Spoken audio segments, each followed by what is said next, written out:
Esprit sportif, énergie positive et émotion intense pour les 900 participants qui s'étaient donné rendez-vous samedi 9 novembre à la Cadière d'Azur. La cité médiévale est connue pour son caractère typiquement provençal, mais aussi pour son sens de l'accueil. Voir des pompiers chez soi, qu'est-ce qu'on peut rêver de mieux?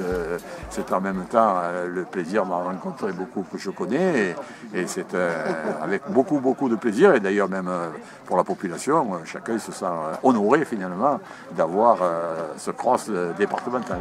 Le cross départemental, une performance sportive bien sûr, mais aussi et surtout l'occasion de véhiculer des valeurs fortes comme la solidarité, l'entraide ou encore la complémentarité. Il est important que nous restions d'abord sportifs pour notre métier, mais que là aussi, autour du sport, toutes les valeurs que vous avez rappelées doivent aujourd'hui être présentes et c'est en ce sens que ces épreuves-là, comme le challenge de la qualité, comme d'autres épreuves, font en sorte que nous puissions nous retrouver tous autour de ces valeurs-là.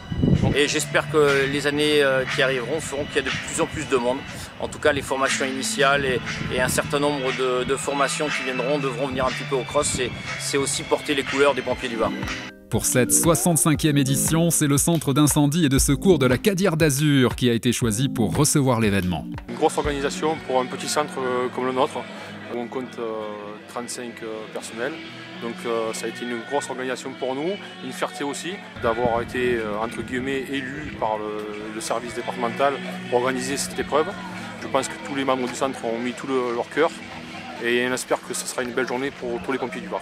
Jean-Louis, notre ancien chef de centre qui nous a quittés cette semaine, le plus grand hommage qu'on peut lui rendre, c'est d'organiser ce cross et à cette occasion on aura une grosse pensée pour lui. Un événement de telle ampleur sur un petit centre comme chez nous, je pense qu'il aurait été fier. Et ça nous permet de rendre encore plus hommage que ce qu'on a fait. Chargé de l'organisation générale de la manifestation, le groupement formation a mis en œuvre d'importants moyens, tant humains que matériels. Le G4 organise deux événements, le challenge dans la qualité et aujourd'hui le cross. Donc c'est quelque chose qui est rodé, mais c'est un moment important dans la vie des pompiers du Var. Nouveauté cette année, donc ils se qualifient pour le National 2020 en Corrèze en mars 2020.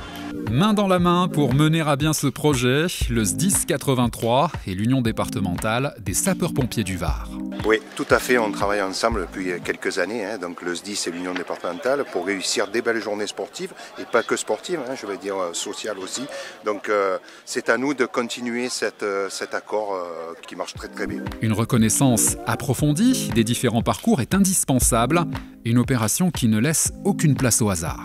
On a commencé depuis hier déjà par le traçage, la mise en œuvre des différents dispositifs pour pouvoir baliser le parcours avec des passages techniques sur lesquels on est obligé d'avoir une action particulière. On est au total 27 plus 4 encadrements, ce qui porte l'effectif à 31. La sécurité des athlètes au cœur du dispositif, avec une attention toute particulière à la prise en charge des concurrents. On aura du personnel qui sera sur le dispositif, sur le parcours, avec 2 infirmiers dans des véhicules tout-terrain, avec leur matériel évidemment pour prendre en charge. Ensuite, après, plus proche de l'arrivée, on a mis en place un PMA qui sera armé par un médecin, des infirmiers, du personnel santé aussi, des secouristes évidemment, avec du matériel plus ou moins lourd pour pouvoir traiter toute pathologie, toutes les pathologies qui peuvent arriver à ce moment-là. Pour disputer cette épreuve, des pompiers aguerris aux pratiques sportives, mais aussi la jeune garde, avec les jeunes sapeurs-pompiers du Var qui, cette année, étaient particulièrement nombreux. C'est-à-dire aujourd'hui, ça représente de l'ordre de 270 JSP qui sont là, sur à peu près 300 JSP qui gravitent aujourd'hui sur les 14 sections de JSP du département du Var. C'est un des objectifs aussi, de rassembler tous les jeunes autour d'une activité, quelle qu'elle soit, encore plus une activité sportive. C'est l'occasion pour eux de rencontrer d'autres JSP, d'autres sections, et justement de pouvoir se connaître sur leur cursus de 4 ans. C'est assez intéressant puisque ça leur permet d'arriver en fin de cursus au brevet national de JSP, où ils côtoient des têtes qu'ils ont déjà vues. Dans la catégorie féminine, des athlètes confirmés se sont élancés sur un parcours très technique. Beaucoup de montées, beaucoup de descentes, beaucoup de trail, La nouvelle organisation avec les puces électroniques et le SDIS a très bien géré l'organisation cette année, aucun problème, très agréable à profiter. À noter que ce cross départemental est qualificatif pour le cross national qui se déroulera en Corrèze le 21 mars 2020.